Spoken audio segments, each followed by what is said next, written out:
Think about the routines we rely on every single day to feel secure. We turn the deadbolt, we set alarms, we check cameras. Now imagine a place where none of that exists. No keypads, no heavy iron chains, not even a simple door bolt to slide clothes at night. In almost any modern city, living entirely exposed like that sounds reckless. We are conditioned to believe that without physical barriers, we are inherently unsafe. Yet a cultural tradition in one specific corner of the world demonstrates that human beings can construct safety in an entirely different way. This is Shani Shingnapur, a rural settlement located in the Indian state of Maharashtra. For generations, this community maintained a highly unusual reputation. The homes lining these streets traditionally lacked conventional front doors, and residents rarely used locks of any kind. When you remove the physical deterrents to crime, you have to ask how a community continues to function, accumulate wealth, and maintain order. Shani Shingnapur operates as a distinct sociological case study, offering an alternative perspective on the requirements for a secure society. The open thresholds here stem directly from devotion, specifically devotion to Lord Shani, a prominent Hindu deity associated with justice, karma, and strict consequences. Local tradition holds that Shani provides direct divine protection. Under this belief system, the deterrent for theft is absolute certainty of immediate, inescapable karmic retribution. Over time, this shared conviction effectively replaced wood and iron.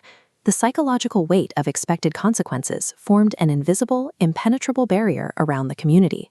When an entire population shares an absolute certainty about the rules of their environment, it dictates their daily behavior.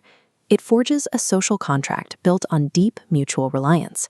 In this specific ecosystem, the fear of an unseen consequence did the heavy lifting. It proved highly effective at discouraging wrongdoing, far exceeding the capability of a local police force or a locked gate. When outside observers hear about this, the immediate reaction is disbelief.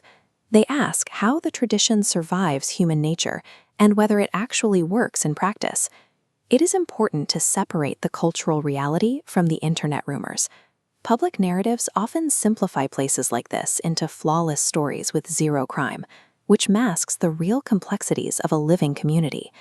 As tourism has boomed and new infrastructure connects the region to the broader world, external pressures have inevitably complicated daily life. To adapt, security practices in the village are changing.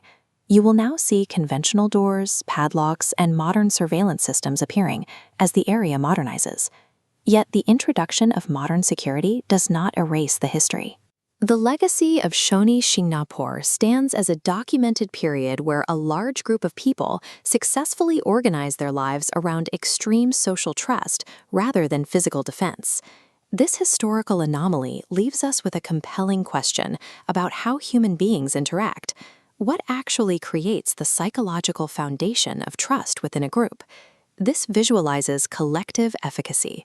When individuals are introduced to shared beliefs and unspoken expectations, they naturally connect, forming a unified structure. Because behavior adapts, a tightly connected network self-polices. Disruptive actions are naturally repelled by the social cohesion itself. Contrast this dynamic with a modern urban environment. We construct thick walls and heavy doors to protect ourselves, but those very barriers isolate us from our neighbors, breaking down that natural cohesion.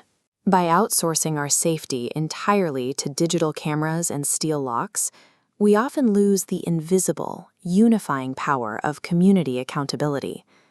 The point of looking at this village isn't to suggest that anyone should go home and throw away their house keys.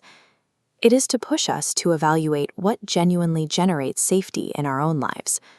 Are we secure simply because we enforce laws, build thicker barriers, and rely on the fear of getting caught?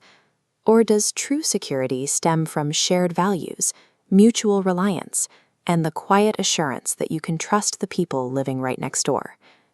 The history of a village with no doors shows us exactly what is possible when a community chooses connection over isolation.